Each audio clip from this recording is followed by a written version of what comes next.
प्यारे बच्चों, आज मैं विसर्ग संधि के बारे में बताने जा रहा हूं। आप वीडियो को शुरू से अंत तक देखेंगे, एक एक नियमों पर गौर करेंगे, समझेंगे, तो मुझे उम्मीद है कि आप इसको अच्छी तरह से याद रख लेंगे और सब जब परीक्षा में इसका उपयोग के लिए आएगा तो आप इसको भली भांति दिमाग से निकालकर उपयोग कर सकते हैं। तो आइए हम आपको पहले इसके बारे में बता रहे हैं विसर्ग संधि है क्या।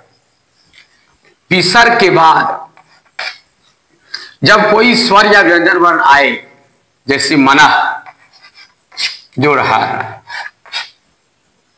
विसर्ग के बाद कोई भी स्वर या व्यंजन वर्ण आए, ठीक है, तो वह क्या कहता है, उसकी संधि को क्या कहते हैं हम, विसर्ग संधि कहते हैं। विसर्ग के बाद स्वर या व्यंजन वर्ण का जो मेल होता है उसको क्या कहते हैं हम, विसर्ग संधि कहते हैं। अब देखिए, इसका परिभाषा है, विसर्ग के बाद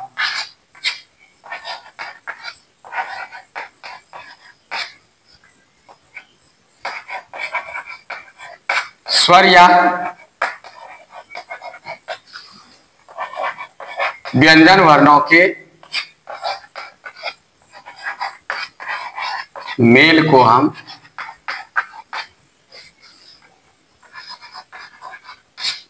विसर्ग संधि कहते हैं।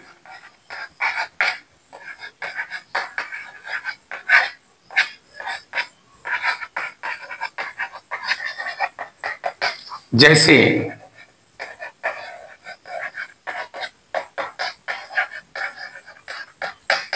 यशः जुड़दा बराबर यशोदा, ये हुआ विसर्ग संधि का परिभाषा कि विसर्ग के बाद स्वर या व्यंजन वर्णों के मेल को हम क्या कहते हैं, विसर्ग संधि कहते हैं। ध्यान से देखना है कि विसर्ग के बाद क्या होना चाहिए, देख रहे हैं कि प्लस के पहले विसर्ग होना चाहिए, तब समझ जाइए कि यह विसर्ग संधि का उदाहरण है। अब इसका कोई भेद नहीं होता, सिर्फ स्वर संधि का ही भेद होता है, व्यंजन का भी नियम होता है और विसर्ग संधि का भी नियम होता है। तो आइए इसके नियमों को मैं बताता हूं। इसमें 7 नियम हैं, ठीक है, एक एक करके सबके बारे में बता रहा हूं। यदि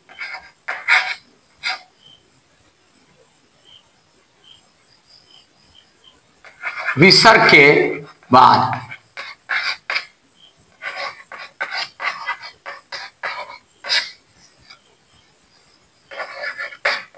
च या छ रहे,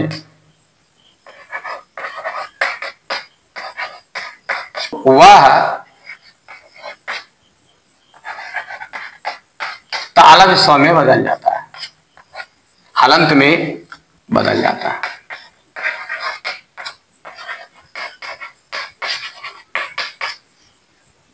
और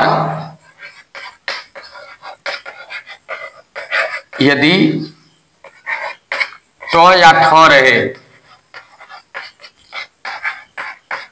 तो वह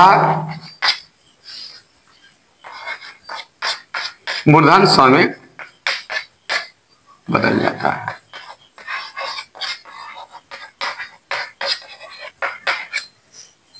जैसे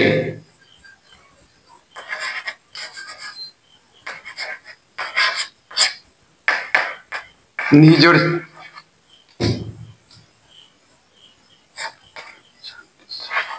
निजोड़ छाल क्या होगा, निश्चल। ये देखिए छ है तो छ के बाद क्या आता है, तालव्य स्वर।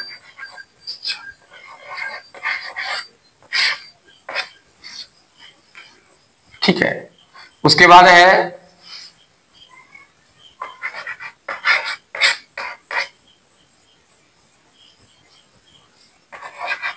निजोड़ चय निश्चय। ये हो गया आपका चौ छ का, कि विसर्ग के बाद यदि छ या चौ कोई भी आए तो वह विसर्ग किससे बदल जाता है, आधा तालव से बदल जाता है। ठीक है, वह स्वर में बदल जाता है। कौन हुआ, ये विसर्ग जो है यही बदल जाता है, याद रखिएगा, विसर्ग ही बदल करके आधा तालब से हो जाता है।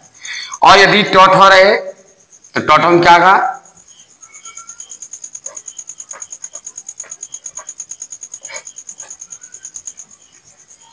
उदाहरण के लिए दू जोड़ टॉ,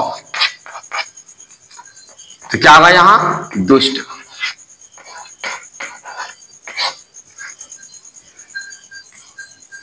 इसके बाद इसमें एक और रह गया, यदि विसर्ग के बाद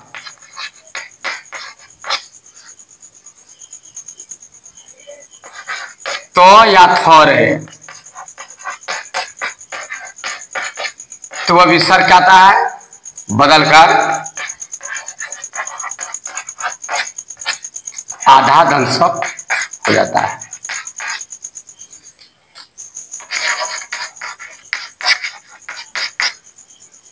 जैसे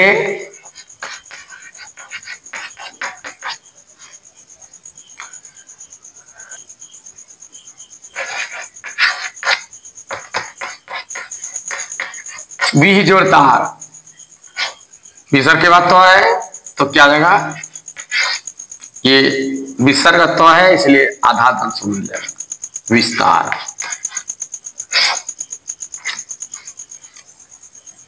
अब इसमें याद रखने की का एक पॉइंट मैं दे रहा हूं, एक तकनीकी दिमाग दे रहा हूं कि आप इसको याद कैसे रखेंगे।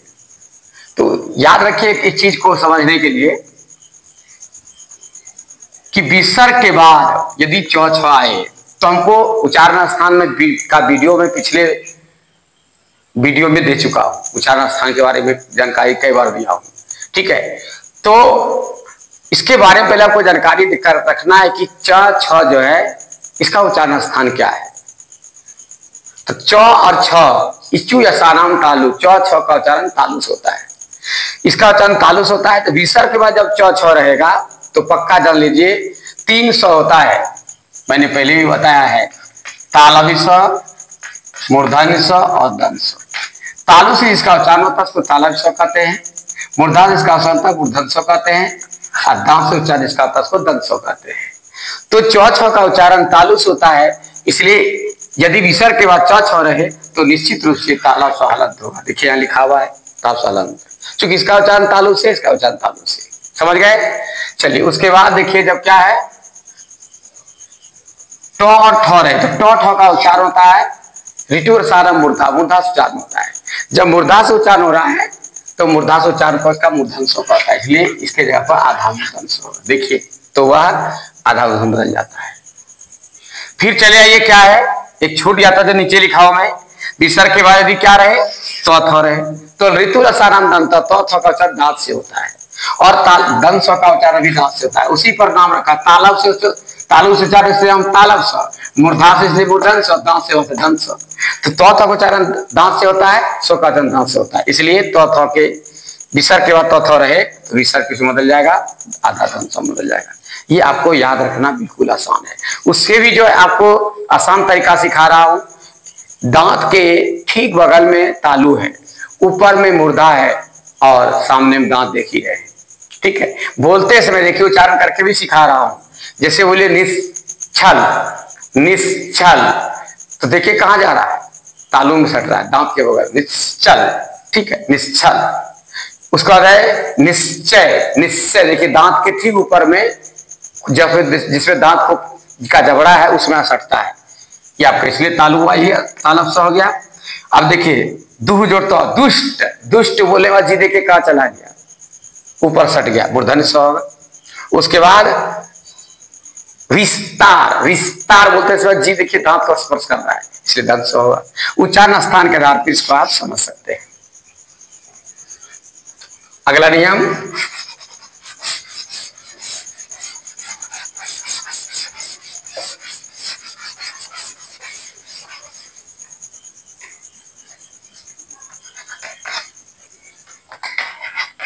यदि विसर्ग के पहले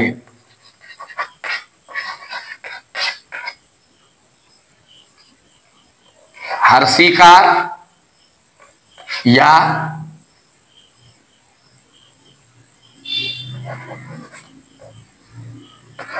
हर्षुकार, जिसको हम बोल सकते हैं हर्षई भी, हर्षऊ रहे नहीं पहले, तथा उसके बाद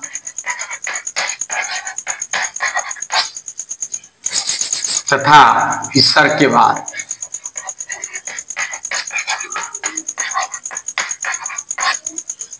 क ख या प फ रहे तो वह क्या आता है?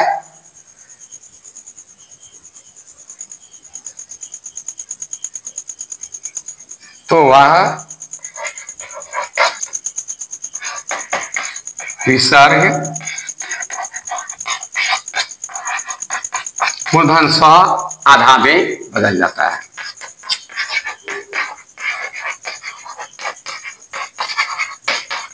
जैसे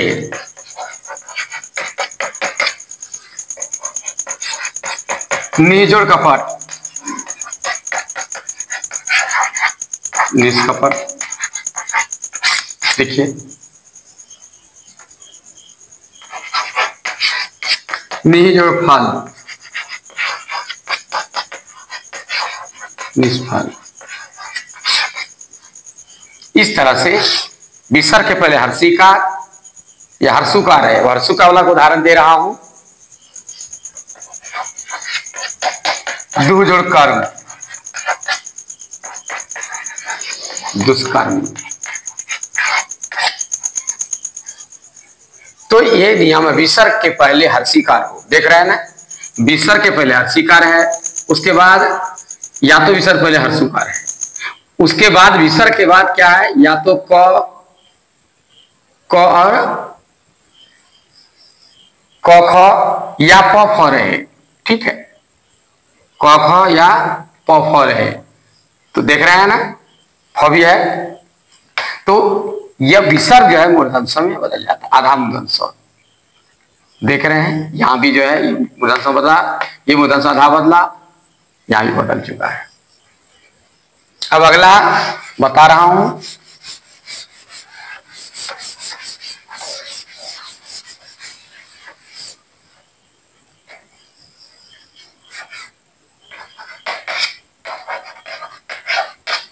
यदि विसर्ग के पहले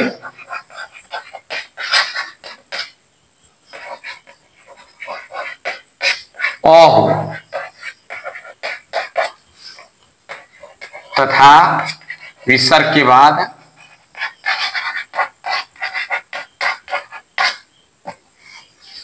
बाद किसी भी वर्ग का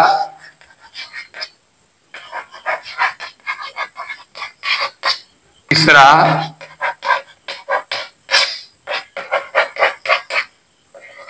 चौथा या पांचवा वर्ग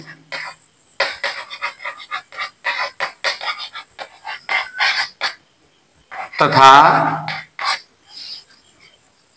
य र ल व रहे तो वह विसर्ग बदलकर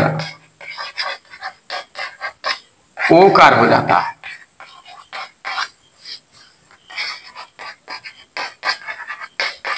है। जैसे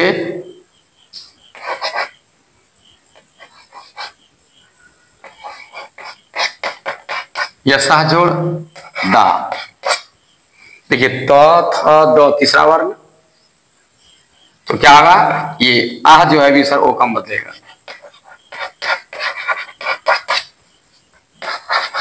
मना जोड़ हार, देखिए है ना, योर लो ह रहेगा,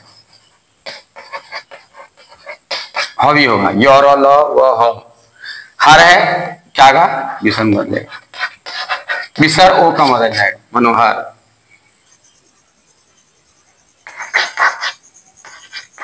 सरह जोड़ जो, देखिए च छ जो तीसरा वर्ण है, सरोज।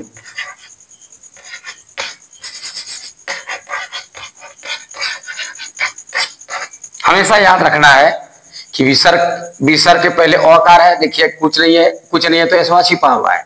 विसर्ग पहले अ है और अकार के बाद किसी वर्ग का तीसरा वर्ग बना, जैसे क ख क वर्ग है, च वर्ग है, 5 वर्ग होता है, क वर्ग, च वर्ग, ट वर्ग, त प वर्ग। तो तीसरा चौथा पांचवा यानी क ख छोड़ के ग घ अंग, च छ छोड़ के ज झ य, ट ठ छोड़ के ड ढ मूर्धन्य, त थ छोड़ के द ध दंत न, प फ छोड़ के ब ब भ म। ये 3 बार रहे या य र ल व ह रहे विसर्ग के बाद, तो आराम से ये विसर्ग ओका में बदल जाता है।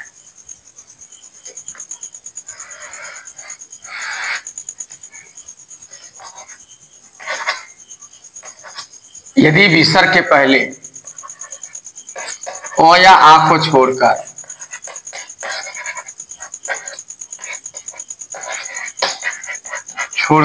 कोई स्वर रहे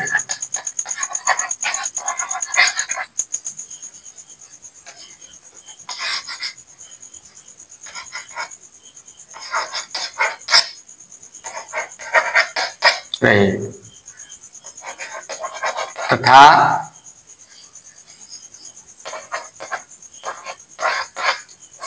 विसर्ग के बाद किसी वर्ग का तीसरा चौथा या पांचवा वर्ण या य र ल रहे तो वह विसर्ग बदलकर क्या आता है,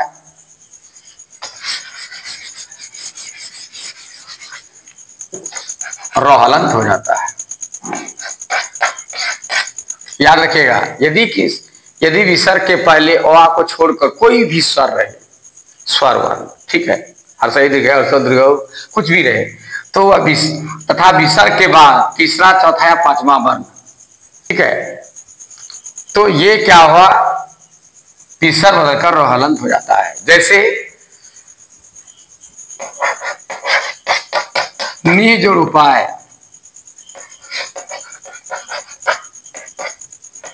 निरूपाय, देख रहे हैं, ये आधार हो गया, आधारों में हर्षु का लगा तो पूरा रू हो गया निरूपाय।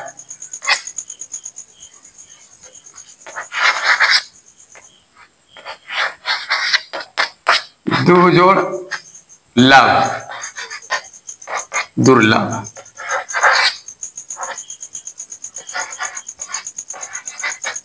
रो का क्षण पहले था, रे बाद में होता है। दु जोड़ बल, देखिए बहुत तीसरा वर्ण है, प फ व, दुर्बल। इस तरह से विसर्ग के बाद यानी ओ आने रहना चाहिए, ओ आ है हर्षुकार है ना, या हर्षिकार है, ओ आ को छोड़कर कोई भी विसर्ग के पहले स्वर वर्ण है और उसके बाद क्या है, तीसरा चौथा पांचवा वर्ण रहे या य र ल रहे या स्वर रहे, स्वर वर्ण रहे, स्वर वर्ण भी रह सकता है, स्वर वर्ण है यहां देखते हैं हर्षऊ। फिर से समझिए, यदि विसर्ग के पहले अ आ को छोड़कर हर्षी का, दीर्घी का, हर्षु का, ध्रुव कुछ भी आ रहे और उसके बाद किसी वर्ग का तीसरा चौथा पांचवा वर्ण रहे या य र ल इसी वर्ण रहे या स्वर वर्ण भी कोई रहे, तो क्या होगा, यह विसर्ग आधार रोम बदलेगा और ये मात्रा बदल जाएगा हर्षु का, तो रोहलंत हर्षु का निरू होगा, निरूपाय। दुह या रोवा रो आधार रेप बदल गया, दुर्लभ, दुह दुर्बल दुर्बल, इस तरह से तैयार होता है।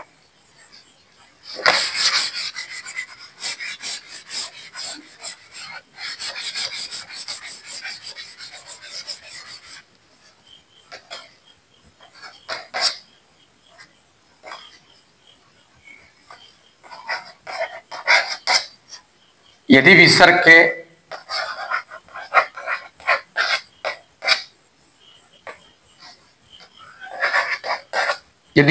के बाद र आवे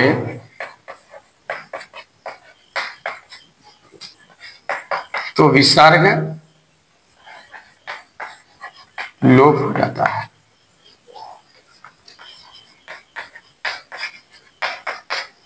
तथा विसर्ग के पहले आए हुए ह्रस्व वर्ण,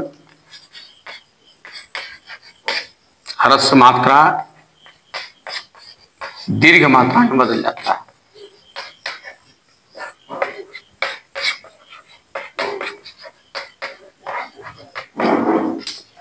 दीर्घ मात्रा में बदल जाता है।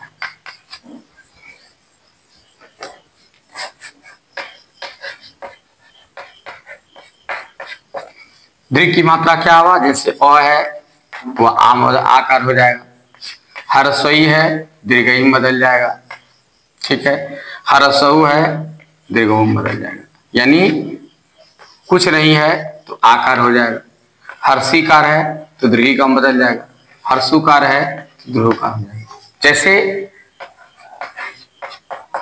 निजुड़ रोग बराबर निरोग। विसर्ग के पहले हर्षिकार आया, ठीक है, तो वह दीर्घ का बदल गया। और विसर्ग के बाद रो है, विसर्ग के बाद रो रहे तब, विसर्ग के बाद रो रहे, ठीक है, तो विसर्ग लोप हो जाए, लोप होना था खत्म, ये विसर्ग खत्म हो गया और ये हर्षी का जो दीर्घ का बदल गया। निजुड़ रस नीरस, यहां भी देखिए हर्षिकार है दीर्घ का बदल गया। संभव जो राजते, ये देखिए क्या होगा? शंभु रास्ते,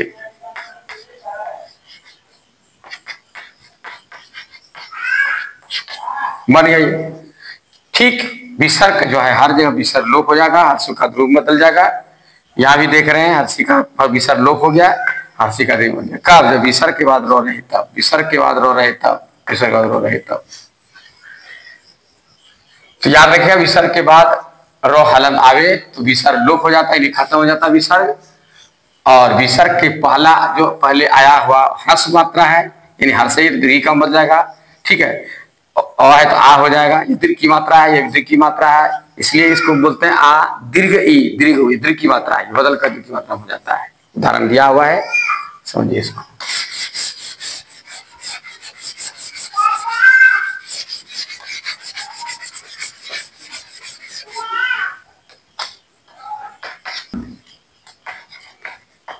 यदि विसर्ग के बाद तालव्य स, मूर्धन्य स, दंत स हो तो वह विसर्ग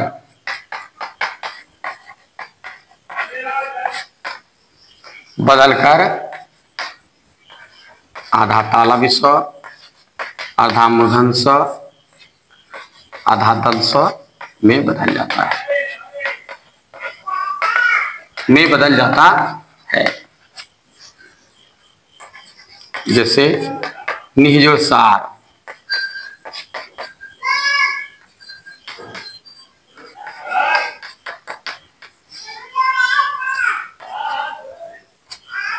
निजोड़ सार विसार, ये देखिए यही विसर्ग है, यही दंत स बन जाएगा।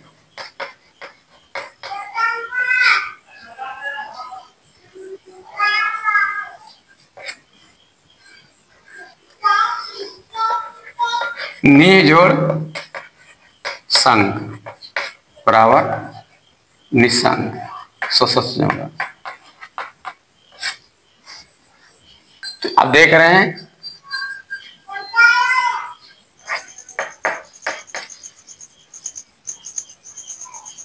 कि विसर्ग के बाद दंत स है, विसर्ग के बाद तालव्य स है, तो वही विसर्ग तालव्य स आधा बदल गया, और ये विसर्ग के बाद दंत स था, ये आधा दंत स बदल गया। यही तो दिया गया है, विसर्ग के बाद तालव्य स, मूर्धन्य स, दंत स, तीनों से कोई स रहे, विसर्ग भी उसी स बदल जाएगा। लेकिन याद रखना हालंत का मतलब आधा होगा, मतलब संयुक्त में, देख रहे हैं ना, संयुक्त में होगा, पूरा नहीं लिखा है, इसको याद रखना। एक और नियम है मैं बता रहा हूँ।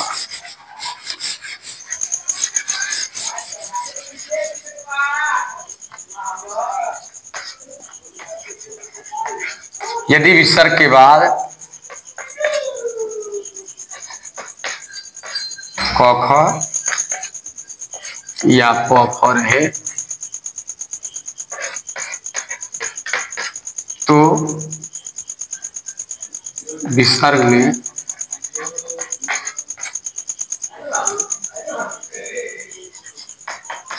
कोई परिवर्तन नहीं होता है।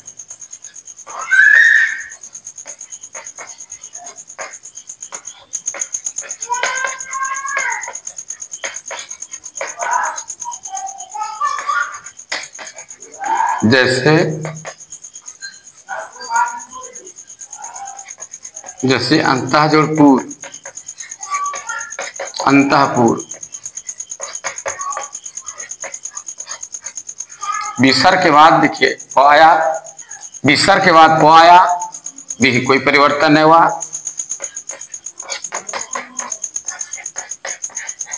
प्रातः जोड़ काल, प्रातः काल, विसर्ग जो का क्या लिखा गया याद रखिएगा। विसर्ग के बाद यदि क या ख रहे, विसर्ग के बाद प या फ रहे तो विसर्ग में कोई परिवर्तन नहीं था, जो का त्यों विसर्ग उतर जाता है।